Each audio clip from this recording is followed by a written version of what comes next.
Live from New Delhi, you're watching DD India Live, India's voice to the world. I'm Shubhendu Ghosh, coming up in the next 30 minutes. India takes serious note of incidents of violence against Hindus and minorities in Bangladesh. Issue of persecution of minorities in Bangladesh echoes in the UK Parliament as well. European and Iranian diplomats meet to discuss Iran's disputed nuclear program. Earlier, a European-backed resolution criticized Iran for poor coordination with nuclear watchdog. UK lawmakers debate bill to support assisted dying. Bill, if cleared, would allow terminally ill adults right to end their lives with medical assistance.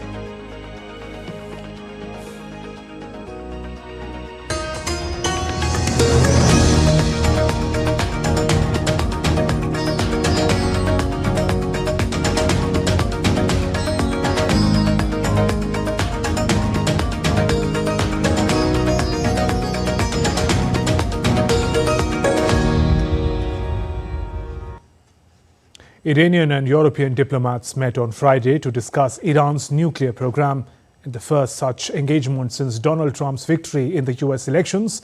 The meeting in Geneva also comes after Tehran was irked by a European-backed resolution last week that criticized Iran's cooperation with the UN nuclear watchdog.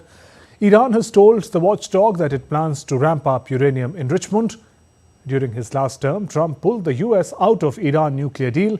France, Germany and the UK are still party to the pact, which ends in October 2025. UK's foreign intelligence chief said that Iran's nuclear ambitions pose a major global security threat even after setbacks dealt to Hamas and Hezbollah.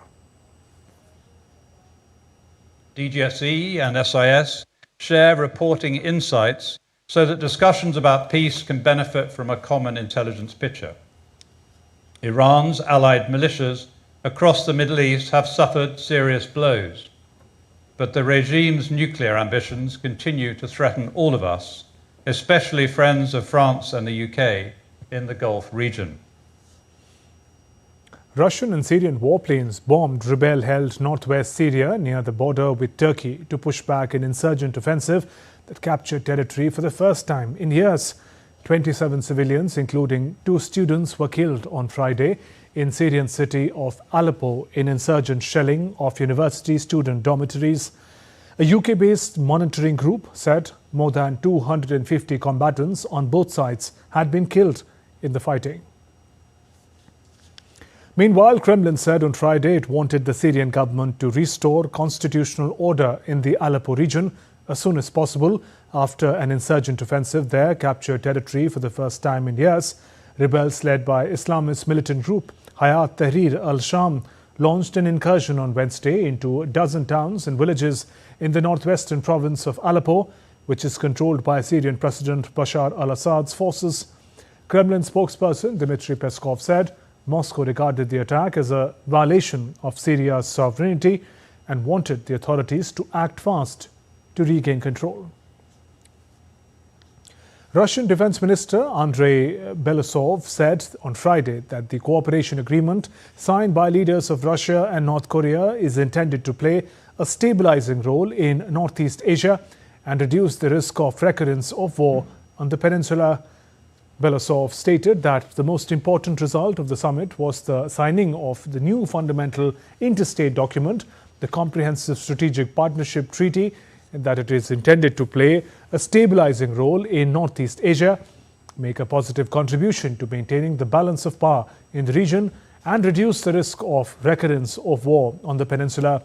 Belousov arrived in the Democratic People's Republic of Korea on an official visit on Friday to hold meetings with the military and military political leadership of the DPRK. This comes after Western countries accused Pyongyang of sending some 10,000 soldiers to help Russia fight Ukraine. Meanwhile, Ukraine on Friday struck the Atlas oil depot in Russia's Rostov region overnight, causing a major fire. Atlas is part of the Russian military-industrial complex that supplies petroleum products to the Russian army. Ukraine also struck a radar station for Russian Buk air defense system in Ukraine's southern Zaporizhia region. In retaliation, Russia launched more than 100 drones at Ukraine overnight and early on Friday, killing one person and injuring 8 others. The military has also seized the village of Rostov in the southern part of Ukraine's Donbas region. Moving on, in the UK, lawmakers are debating on Friday ahead of a vote on Terminally Ill Adults Bill, also known as End of Life Bill. They are discussing whether to support assisted dying. If Parliament were to back the bill and see it through the full legislative process, UK would join other countries such as Australia, Canada and some United States in launching what would be one of its biggest social reforms in a generation. The bill would allow mentally competent, terminally ill adults in England and Wales with 6 months or less left to live the right to choose to end their lives with medical assistance. I want to pay a huge and heartfelt tribute to those families and to every single person who has contacted me about this issue and in many cases shared their own very personal stories of loss and death. I know from my own personal experience of grief that telling your story over and over again takes energy, courage and strength. And I'm incredibly grateful to you all. It is your voices and your stories which have inspired me. She references coercion, and I understand the point that she makes about the 2 medics. But the medics won't be able to see or have heard anything and everything at all times. People will not be put beyond challenge because subsequent to the death, if a relative claims coercion of another relative, investigation will remain. I'm just entirely unclear how, without peradventure, 2 clinicians can claim that there has been no coercion at any point. And voting got underway in Ireland on Friday in a general election in which 2 centre-right coalition partners are neck and neck with opposition party Sinn Féin after a campaign marked by rancour over housing and cost of living crisis. Irish Prime Minister Simon Harris on Friday voted in the country's general elections in his constituency in Greystones, County Wicklow, a scenic seaside commuter town south of Dublin. Polls opened in Ireland at 7 GMT, will close at 2200 GMT as voters choose new members of the 174-seat lower chamber of the Parliament. The Dáil. Counting will start Saturday morning with partial results expected throughout the day. The political climate is getting rougher in Berlin as Germany is preparing for snap elections. That's week after the 3-party coalition government failed. One of the reasons it failed, the debt brake in the German constitution, which some are supporting as fiscally conservative measure, others reject as a hindrance to economic growth. Lars Holter is with DW, joined me from Berlin.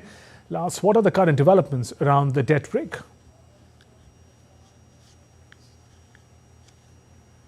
Thanks for having me. Well, I suppose we have to look back and just quickly talk about what exactly the debt brake is. It was a political idea and later put into the constitution that bans the government from expanding federal debt in order to balance the books. It all started in 2009. The German government had just spent billions to support the country's banks and financial system after the worldwide financial crisis. But that had worried investors, it had weakened bond markets. And the idea was to implement a policy that would encourage confidence. So they decided that the government would have to balance its budget every year without amassing new debt. So basically by saving money somewhere in order to spend it elsewhere.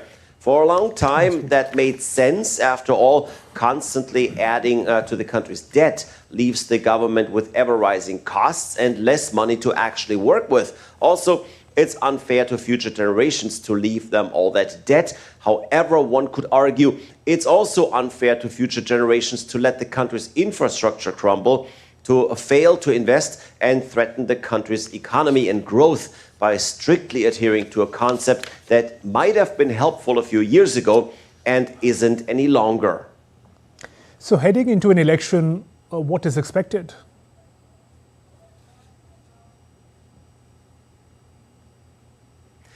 Well, it's unlikely that debt break would be given up altogether, but a reform might happen rather quickly, actually, because politicians now, they know that it's now or maybe never. That is because the debt break has been written, as I said, into the Constitution, and it now needs a majority of 2/3 to change anything. The three major democratic parties do actually have that majority for now. After the election, who's to say? So if the conservative CDU, the Social Democrats and the Green Party agree quickly, it could give the next government better tools to manage the country's economy. But time is indeed of the essence. Lars Holter, thank you. French President Emmanuel Macron catched a glimpse of the newly renovated Notre Dame Cathedral in Paris. It underwent over 5 years of reconstruction work. Will reopen to the public from December 7th.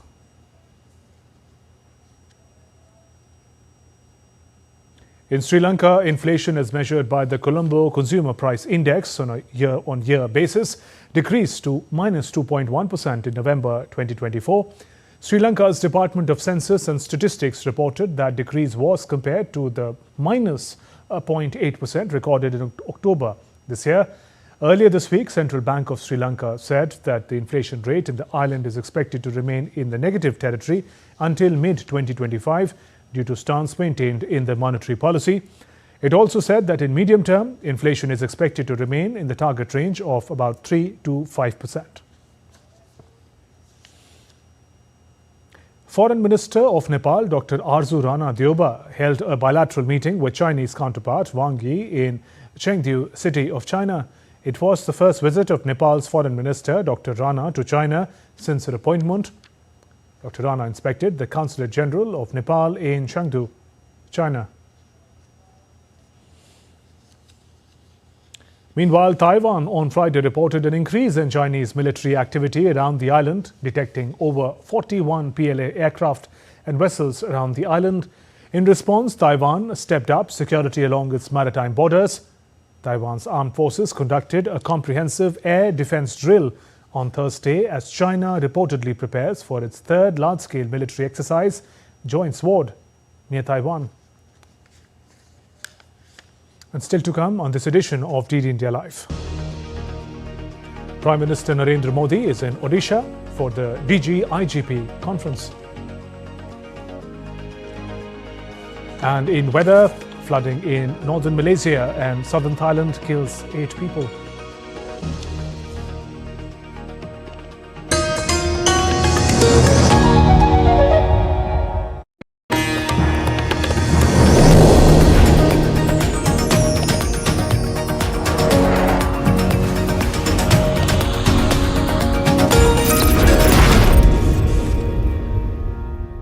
जिंदगी की हर छोटी बड़ी जरूरत के लिए आप जो सपने सजाते हैं, बस उसी उम्मीद को तो हम सहारा लगाते हैं। SIP आपकी सेविंग्स को आपकी खातिर काम पर लगाएगी। आज ही अपनी पहली SIP की शुरुआत करें। अधिक जानकारी के लिए अपने वित्तीय सलाहकार से परामर्श करें। LIC म्यूचुअल फंड द्वारा निवेशक शिक्षा की एक पहल। म्यूचुअल फंड निवेश बाजार के जोखिम के अधीन है। योजना से संबंधित सभी दस्तावेजों को ध्यान से पढ़ें। छोटे थे तो माँ प्यार से मूर्ख बुलाती थी, मूर्खानंद, और ये तो सच में मूर्ख समझते हैं। कस्टम डिपार्टमेंट वाले बन के कॉल कर रहे हैं और कह रहे हैं कि आपके पार्सल से ड्रग्स पकड़ा गया। सब समझते हैं, पहले डराएंगे फिर कहेंगे पैसे ट्रांसफ़र करो। अब प्यार से चाहे जो बुला लो, पर मैं मूर्ख नहीं हूँ। याद रहे, UPI सेफ है। यदि आपको भी कोई इस तरह डराना चाहे तो उसे कहो मैं मूर्ख नहीं हूँ। Welcome.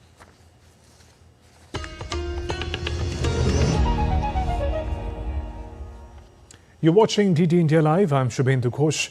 The first week of the winter session got washed out in the Indian Parliament. The week was marred by uproarious scenes due to repeated disruptions by the opposition, both houses of Parliament.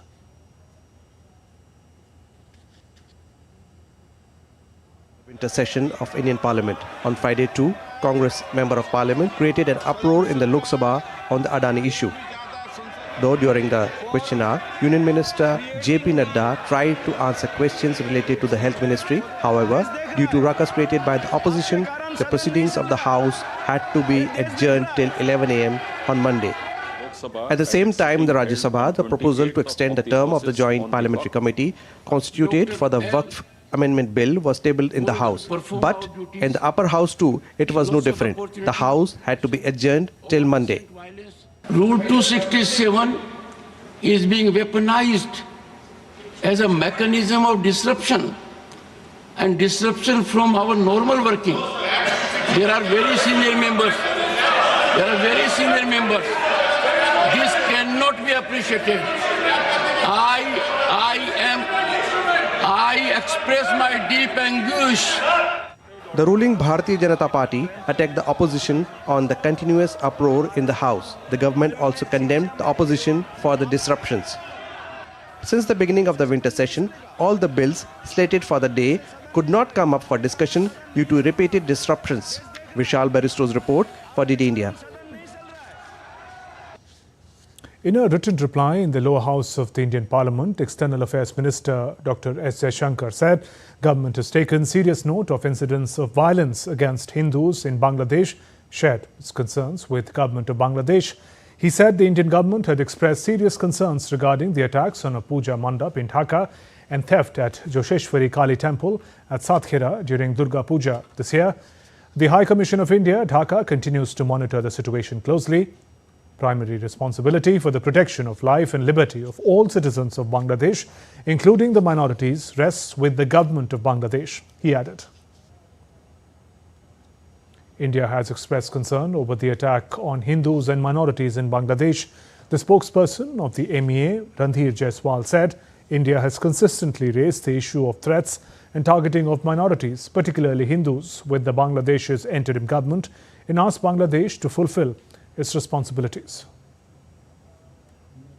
India has consistently and strongly raised with the Bangladesh government the threats and targeted attacks on Hindus and other minorities. Our position on the matter is very clear. The interim government must live up to its responsibility of protecting all minorities. We are concerned at the surge of extremist rhetoric, increasing incidents of violence and provocation. These developments cannot be dismissed only as media exaggerations. We once again call upon Bangladesh to take all steps for the protection of minorities. The MEA spokesperson also clarified India's stance on the arrest of Chinmoy Krishnadas and ISKCON, stating that ISKCON is a globally respected organization with a strong record of social service. We see ISKCON as a globally well-regarded organization with a strong record of social service. As far as the question of the arrest of Sri Chinmoy Das is concerned, we had made a statement on that, and it is our expectation that cases against individuals, as far as they are concerned, these legal processes are underway, and we hope and we expect that these processes will be dealt in a fair, just and transparent manner. The Environment, Forests, Climate Change Advisor of Bangladesh's interim government, Sayyeda Rizwana Hassan, has said that no discussion was held to ban ISKCON in the country. She added that the government is not mixing the offences of organizations with offences of individuals. Earlier on Thursday, Bangladesh High Court refused to intervene in the ISKCON-related violence issues after being informed that the authorities concerned have taken necessary measures in this regard. It expressed satisfaction with the government's response and instructed it to continue efforts to safeguard citizens' lives and property. Later on Thursday, ISKCON Bangladesh's General Secretary said Chinmoy Krishnadas does not belong to them as he was expelled by the organization. He added that the organization would not shoulder any responsibility over his statements and speeches. Earlier this week, Chinmoy Prabhu was arrested by Dhaka police on Monday on charges of sedition in Bangladesh. Bangladesh Financial Intelligence Unit has also ordered freezing of bank accounts of 17 individuals linked to ISKCON Bangladesh. The directive sent to banks and financial institutions suspends all transactions for these accounts for a period of 30 days. UK Member of Parliament Bob Blackman has condemned the attacks on Hindus in Bangladesh. Addressing the British Parliament on Thursday, Blackman showed his concern by the attempt of High Court in Bangladesh to ban ISKCON from the country. He said that Hindus in Bangladesh are now subject to death, with their spiritual leader being arrested, their houses being burnt. Right now, Mr. Speaker, the International Society of Krishna Consciousness, who run Bhaktivinoda Manor in Elstree, the largest Hindu temple in this country, in Bangladesh, their spiritual leader is under arrest. Hindus across Bangladesh are being subject literally to death by their houses being burnt, their temples are being burnt, and there was an attempt today in the Bangladesh High Court to rule that ISKCON should be banned from the country. This is a direct attack on Hindus. Now, this is a threat from India now to take action. We have a responsibility because we enabled Bangladesh to be free and independent. Now, whatever the change of government has been in Bangladesh, it cannot be acceptable that religious minorities are persecuted in this way. India's Prime Minister Narendra Modi is in Odisha for the DGP-IGP conference, which is taking place for the first time in the eastern Indian state. India's Prime Minister reached Bhubaneswar in the evening on Friday, where he was felicitated upon arrival on stage. He was presented with a garland and a traditional scarf in the presence of other leaders. Addressing the people gathered to welcome him, Prime Minister Modi said that after formation of the double-engine government in Odisha, development in every sector has gained momentum.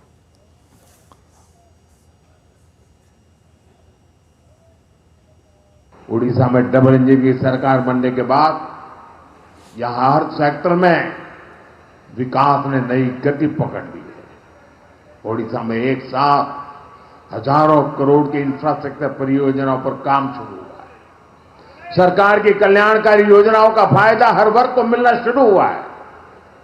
खेल हो, शिक्षा हो, पर्यटन हो, हर क्षेत्र में ओडिशा ने जो रफ्तार पकड़ी है वो अभूतपूर्व है। ओडिशा के शहरों में आधुनिक सुविधाएं, नई नई सुविधाएं जोड़ी जा रही है और राज्य की भाजपा सरकार यहां स्टार्टअप इकोसिस्टम डेवलप करने पर फोकस कर रही है। नौजवानों का उज्जवल भविष्य का शिलान्यास हो रहा है। राज्य की धरोहर को समृद्ध बनाने का अभियान भी तेज गति से चलाया जा रहा है। मिशन पूर्वोदय से भी उड़ीसा का विकास की नई रफ्तार पकड़ रहा है। And Prime Minister Modi will attend the All India Conference of Director Generals and Inspector Generals of Police from 30th November to 1st of December in Bhubaneswar in Odisha state. The three-day conference will include deliberations on critical components of national security, including counter-terrorism, left-wing extremism, new criminal laws and narcotics. The President's Police Medal for Distinguished Service will also be awarded during the conference. The seminar will also be attended by Union Home Minister Amit Shah.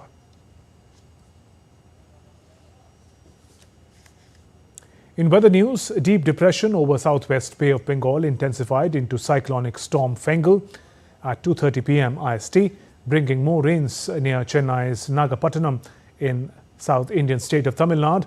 It is likely to move west-northwestwards, cross North Tamil Nadu, Puducherry coasts between Karaikal and Mahabalipuram.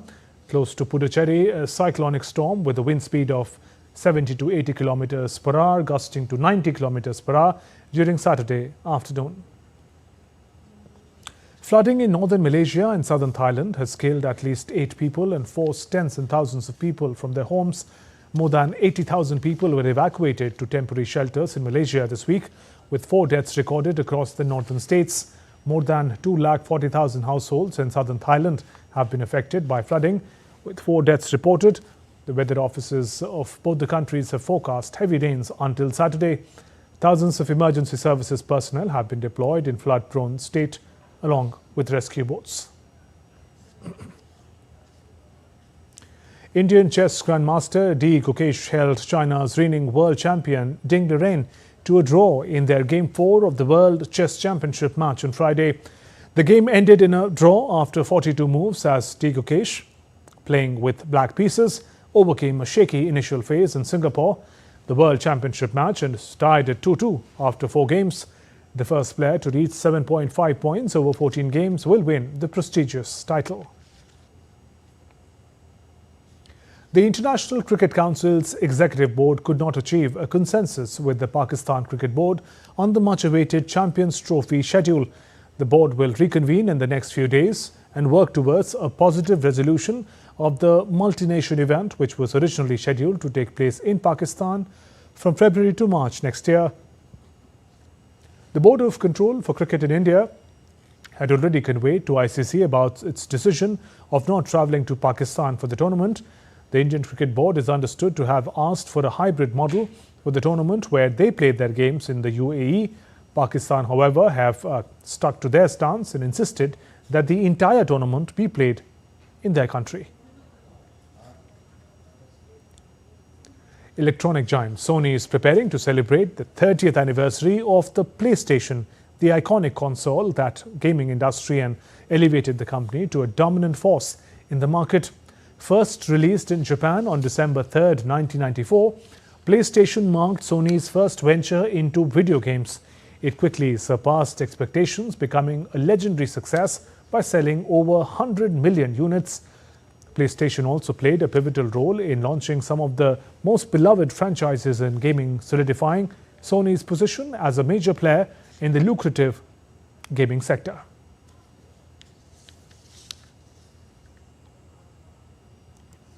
That's all for this edition of DD India Live. Let us know your thoughts on the news of the day. For those on the go, you can get all the latest news and updates from India and across the world on DD India mobile app. The app is available on both Android and iOS platforms. Scan this QR code on your screens to download now. And we'll be back with more news as it breaks here on DD India. I'm Shubhendu Ghosh from all of us here in Delhi. Thanks for watching DD India Live. Namaskar.